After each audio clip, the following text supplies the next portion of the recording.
इस मूवी के स्टार्टिंग में एक फैमिली को दिखाते हैं जिनमें 4 मेंबर हैं जिनका नाम कीटा, उनकी वाइफ चांगसुक, बेटी चांग और बेटा किवो। और ये सब लोग एक छोटे से बेसमेंट में रहते हैं और इन्हें हर रोज़ की ज़िंदगी जीने के लिए बहुत मेहनत करनी पड़ती है। ये सब लोग घर चलाने के लिए पिज़्ज़ा के डिब्बे बनाते हैं और इस काम से इनका गुजारा नहीं हो पा रहा था। इनकी फाइनेंशियल कंडीशन बहुत ज़्यादा ख़राब होती है। एक दिन किवो का दोस्त आता है जो यूनिवर्सिटी में उसके साथ पढ़ता है और वो उसे एक पत्थर देता है और बोलता है कि ये मेरे दादा ने तुम्हारे लिए भेजा है। उस पत्थर के बारे में ये बोला जाता था कि जिसको भी ये पत्थर मिलता है उनके घर में खुशियाँ आती है और उनके हालात अच्छे हो जाते हैं। कि वो अपने दोस्त को अपनी फाइनेंशियल कंडीशन बताता है।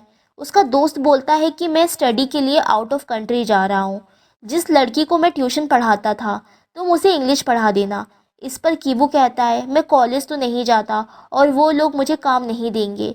उसका दोस्त बोलता है तुम्हारे लिए मैं सिफारिश कर दूंगा, तुम अपनी बहन से बस फेक डिग्री बनवा लेना। कीवू की सिस्टर आर्टिस्टिक होती है और वो उसके लिए डिग्री बना देती है। फिर कीवू उस जगह पर जाता है जहाँ उसे ट्यूशन देना होता है। वो घर काफ़ी बड़ा और खूबसूरत था। वो फैमिली काफ़ी रिच होती है और उस फैमिली का नाम पार्क फैमिली होता है।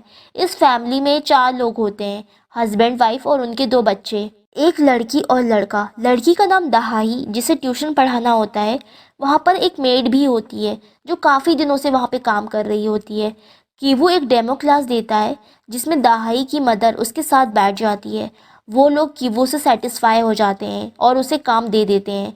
फिर कीवू को पता चलता है कि उसके छोटे भाई द सॉन्ग को पेंटिंग का बहुत शौक है। उसके लिए उन्होंने बहुत सारी टीचर को हायर किया था बट कोई भी परमानेंट नहीं रुका। कीवू सोचता है कि मेरी बहन आर्टिस्टिक है तो मैं उसे पेंटिंग टीचर बना देता हूँ। फिर वो द सॉन्ग की मदर से बात करता है कि मेरी एक कज़न है जो आर्टिस्टिक है, आप उसे हायर कर ले। द सॉन्ग की मदर राज़ी हो जाती है और वो अपनी बहन को जेसिका नाम की लड़की बनाकर इंट्रोड्यूस करवाता है। असली नाम वो इसलिए नहीं बताता क्योंकि किसी को शक ना हो जाए कि वो दोनों बहन भाई हैं। कीचंग जेसिका बन के उनकी आर्ट टीचर बन जाती है और बोलती है कि मैं आर्ट थेरेपिस्ट भी हूँ और अपनी बातों से उन लोगों को इम्प्रेस कर लेती है। अब उन दोनों बहन भाई के टीचर्स बन के काम करने लगते हैं। जब जेसिका की पहली क्लास होती है तब उस घर के मालिक द सॉन्ग के फादर भी आ जाते हैं और अपने ड्राइवर को बोलते हैं कि वो जेसिका को घर छोड़ दे और ड्राइवर जेसिका को घर छोड़ने निकल पड़ता है। जेसिका बोलती है कि आप मुझे मेट्रो स्टेशन पर ही ड्रॉप कर दें और ड्राइवर उसे वहीं ड्रॉप कर देता है। और जब जेसिका कार में बैठी होती है तब जानबूझकर अपनी पेंटी गाड़ी में छोड़ देती है। वो ऐसा इसलिए करती है क्योंकि उसके मालिक को शक हो जाए कि उनका ड्राइवर सही नहीं है और उसके मालिक को वो पेंटी मिलती है। उन्हें शक हो जाता है कि मेरे ड्राइवर और आर्ट टीचर के बीच कुछ चल रहा है और ये बात वो अपनी वाइफ से शेयर करता है। फिर उसकी वाइफ जेसिका से उस रात की बात पूछती है जिस दिन उसे ड्राइवर ने ड्रॉप किया था। वो कहती है कि मैं घर की जगह मेट्रो स्टेशन उतर गई थी, जिस पर ऑनर की वाइफ सेटिस्फाइड हो जाती है और उसे जाने को कहती है। इसके बाद वो अपने ड्राइवर को नौकरी से निकाल देती है। जेसिका ने ये सब इसलिए किया होता है क्योंकि वो ड्राइवर की जगह अपने फादर को लाना चाहती थी। फिर वो उन लोगों को सजेस्ट करती है कि मेरे फादर के भाई के ड्राइवर हैं जो काफ़ी अच्छे ड्राइवर हैं, आप उन्हें रख लें। फिर वो अपने फादर को फादर के भाई के ड्राइवर बोलकर नौकरी पर रखवा देती है। अब तीनों वहाँ पर नौकरी करना शुरू कर देते हैं। वो लोग बहुत अनजान बन के काम कर रहे होते हैं ताकि उनके ऑनर्स को शक ना हो। कि वो जब दहाई को ट्यूशन पढ़ा रहा होता है तब वो एक दूसरे को पसंद करने लगते हैं। अब कीवो और कीचंग अपनी मदर को भी उस घर में काम दिलवाना चाहते थे, लेकिन इसके लिए उन्हें उस मेड को वहाँ से निकलवाना था जो कि आसान नहीं था। वो एक प्लान सोचते हैं। पीच के ऊपर जो पाउडर होता है उससे किसी भी इंसान को एलर्जी हो सकती है। जब वो मेड एक डॉग के साथ खेल रही होती है तब वो पाउडर उसके ऊपर गिरा देते हैं और उसे एलर्जी हो जाती है और वो हॉस्पिटल चली जाती है। और जब वो हॉस्पिटल में होती है तब कीवू के फादर भी हॉस्पिटल पहुंच जाते हैं। वो एक सेल्फी निकालते हैं जिसमें उसे भी कैप्चर कर लेते हैं। फिर वो घर की मालकिन को शॉपिंग पर लेकर जाते हैं और वहाँ उसे बताते हैं कि मैंने घर की मेड को हॉस्पिटल में देखा था। सेल्फी लेते वक्त वो बीच में आ गई और ना चाहते हुए भी मैंने उस लेडी की बातें सुन ली कि उसे टीवी है। उसकी मालकिन को इस बात पर ट्रस्ट नहीं हो रहा था। फिर वो अपनी बेटी कीचंग को एक मैसेज भेजता है कि हम 3 मिनट में घर पहुंच रहे हैं। फिर कीचंग दोबारा से वो पीच का पाउडर मेड पर डाल देती है और उसे फिर से खांसी होना शुरू हो जाता है। तभी मालकिन घर पहुंच जाती है। तभी वो मेड टिश्यू यूज़ करती है और उसे डस्टबिन में फेंक देती है। फिर उसका ड्राइवर डस्टबिन की तरफ जाता है और उस टिश्यू पर सॉस गिरा देता है और अपनी मालकिन को दिखाता है और मालकिन को यकीन हो जाता है। फिर वो ड्राइवर को बोलती है कि इस बात का जिक्र तुम अपने मालिक से मत करना, वरना वो बहुत गुस्सा हो जाएंगे। और फिर वो उस मेड को भी नौकरी से निकाल देती है। और फिर वो ड्राइवर चालाकी से अपनी वाइफ को कुक के तौर पर लेकर आता है और एट लास्ट उसके वाइफ की भी नौकरी लग जाती है। और वो चारों लोग एक ही फैमिली में काम कर रहे होते हैं और किसी को भी पता नहीं होता कि वो सब एक ही फैमिली से हैं। वो सब अपना नाम चेंज करके रह रहे थे। उनके फाइनेंशियल कंडीशन भी बदलने लगती है। गरीबी से उनके हालात काफ़ी अच्छे होने लगते हैं। अच्छा खाते हैं, अच्छे पैकेज पे काम कर रहे होते हैं।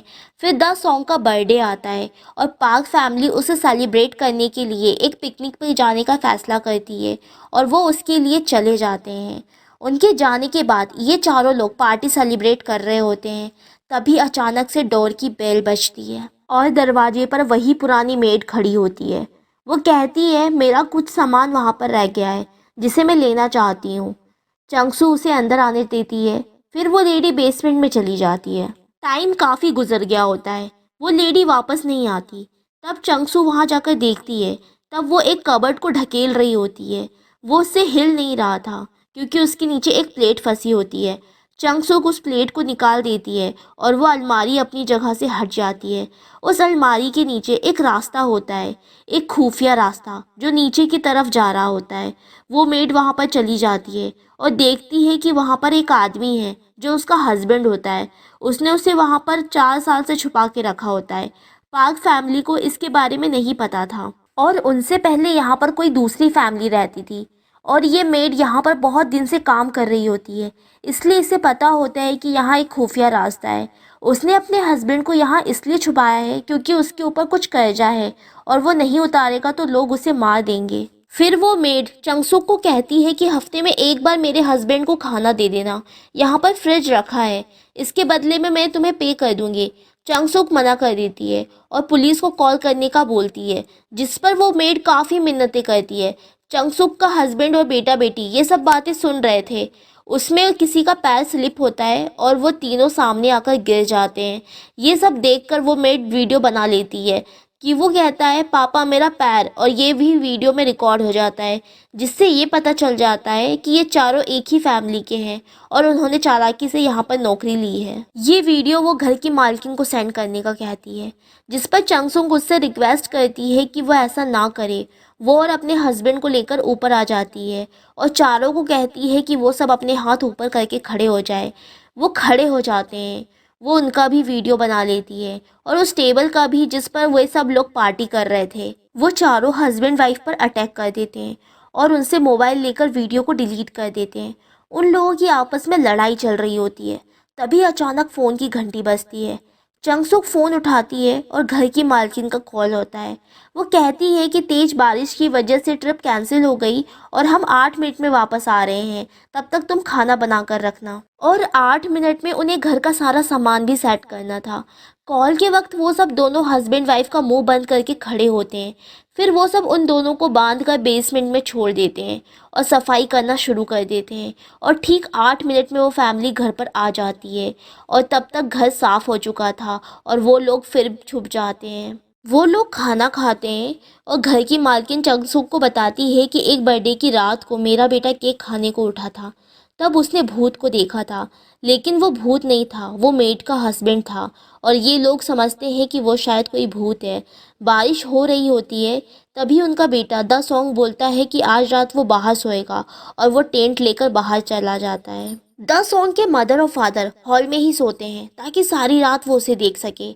वो दोनों सोफे पर लेटकर बातें कर रहे होते हैं और सोफे के नीचे कीचंग, कीवू और कीटेक छुपे होते हैं। कीटेक ड्राइवर होता है। मालिक अपनी वाइफ को बताता है कि कीटेक के पास से बहुत गंदी बदबू आती है, जिसको बर्दाश्त करना बहुत मुश्किल होता है। वो सच कहता है क्योंकि वो लोग उस जगह पे रह रहे होते हैं जो गार्बेज एरिया होता है। लोग वहाँ पर टॉयलेट करते हैं और इसलिए घर के सारे मेंबर के जिस्म से गंदी बदबू आती है। और ये सब बातें वे सब भी सुन रहे होते हैं। उन्हें बुरा लगता है क्योंकि एक बार द सॉन्ग ने भी ये बात कही थी कि मेरे टीचर में से स्मेल आती है और हमारे ड्राइवर और मेड में से भी आती है। फिर वो लोग अपना सोप और टॉवल चेंज करने का सोचते हैं, लेकिन वो उनके जिस्म की स्मेल नहीं होती है बल्कि उस घर की होती है जहाँ पर वो रह रहे होते हैं। जब वो दोनों सो जाते हैं तब ये लोग उस सोफे के नीचे से निकलकर घर में अपने बेसमेंट में आ जाते हैं। बहुत तेज बारिश हो रही होती है। जब वो अपने घर पहुंचते हैं तब वो देखते हैं कि उनका सारा घर पानी से भर चुका है। खिड़की खोली होने की वजह से सारा पानी अंदर आ जाता है और वो जगह रहने के काबिल नहीं होती। फिर वो एक ऐसी जगह जाते हैं जहाँ बहुत से लोग सो रहे होते हैं और वो लोग भी अपनी रात वहीं गुजारते हैं। कीचंग को घर की मालकिन की कॉल आती है। वो कहती है कि हमारे बेटे का बर्थडे है, आप उसकी टीचर हैं तो आपको आना चाहिए।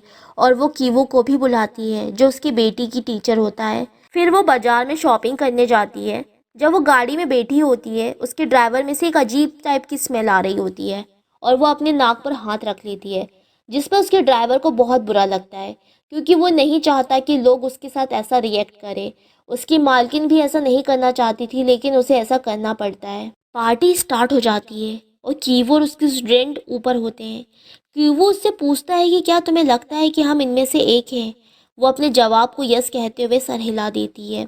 वो सोचता है कि अगर बेसमेंट से जो लोग हैं अगर वो ऊपर आ जाएं, इनका राज पता चल जाएगा और इनकी नौकरी भी चली जाएगी। फिर वो वही पत्थर लेकर उसके दोस्त ने जो दिया था उसे निकलता है, उस पत्थर को लेकर बेसमेंट में चला जाता है जहाँ वो मेड और उसके हस्बैंड होते हैं।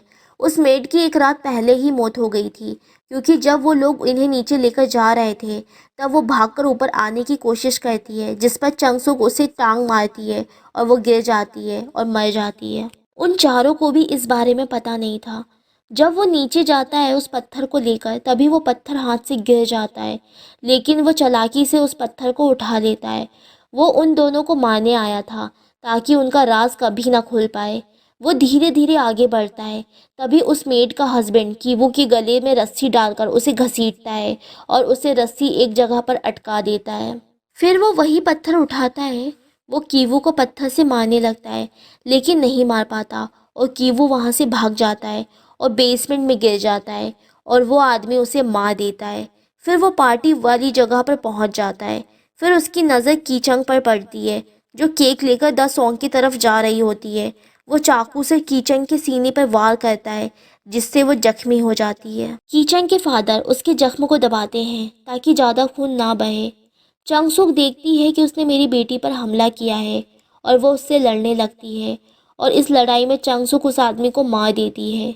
अब घर का ऑनर अपनी चाबी लेना चाहता है जो कि उस मरे हुए आदमी के नीचे पड़ी होती है और जब वो चाबी निकाल रहे होते हैं तब उन्हें बहुत स्मेल आती है और जब उनका ड्राइवर उन्हें ऐसा करते हुए देखता है वो काफ़ी गुस्सा हो जाता है और वो चाकू से अपने ऑनर पर ही हमला कर देता है। कीटक अपने मालिक को काफ़ी हैरानी से देखता है क्योंकि जब वो पुरानी मेड के हस्बैंड के नीचे से चाबी निकाल रहे थे वो नाक पर हाथ रख लेते हैं, जिससे उसे बुरा लगता है क्योंकि उसके जिस्म में से सेम वैसी स्मेल आ रही थी और उसे इस बात का एहसास होता है कि हम जैसे लोगों को ये लोग नीच की तरह देखते हैं। इसी कारण से वो उसे चाकू से मार देता है। उसके बाद वो ड्राइवर गायब हो जाता है। कीचंग मर जाती है और कीवू बच जाता है लेकिन उसकी मेंटल स्टेट अच्छी नहीं होती। फिर उन माँ बेटे पर धोखेबाजी, चालबाजी, साजिश का केस चलता है लेकिन कोर्ट उन्हें कोई सज़ा नहीं देता, कुछ इंस्ट्रक्शन देकर छोड़ देता है। पार्क फैमिली वो घर बेच देती है और जर्मन फैमिली उन्हें खरीद लेती है। वो लोग इस घर की हिस्ट्री के बारे में कुछ नहीं जानते थे और इसके बेसमेंट में आज भी कीटेक होता है क्योंकि वो अपने मालिक को मारने के बाद यहाँ आकर छुप जाता है और किसी को भी पता नहीं चलता। फिर वो लाइट ऑन ऑफ करके अपने बेटे को मैसेज देता है कि वो आज भी जिंदा है और यहाँ पर छिपा हुआ है। मॉर्स कोड वो होता है जिसे एक सिग्नल समझा जाता है जो किसी को मैसेज भेजने की एक फैसिलिटी है। वो बल्ब के थ्रू अलग अलग टाइम में ऑन ऑफ करता है और अपने बेटे को सिग्नल सेंड करता है। उसका बेटा कीवू दूरबीन से वो सिग्नल को देखता है जिसके पास एक कोड आता है जिसे डिकोड करके वो मालूम कर लेता है कि उसके फादर आज भी जिंदा हैं और बेसमेंट में हैं। उन्हें इस बात का पछतावा होता है कि उन्होंने पार्क फैमिली के ऑनर को मार दिया और वो उनकी तस्वीर के सामने जाकर रिग्रेट फील करते हैं। फिर कीवू कहता है कि एक दिन मैं बहुत पैसे कमाऊंगा और हम वही घर खरीद लेंगे और एक दिन कीवू वो घर खरीद लेता है और कीटक बेसमेंट से बाहर आता है अपनी फैमिली से मिलता है, लेकिन ये सब वो सपना देख रहा था। हकीकत में ऐसा कुछ नहीं था और यहाँ पर मूवी एंड हो जाती है। सो आई होप गाइज आपको ये एक्सप्लेनेशन पसंद आया होगा। Please subscribe my channel and take care of yourself. जल्द ही मिलते हैं नेक्स्ट वीडियो में।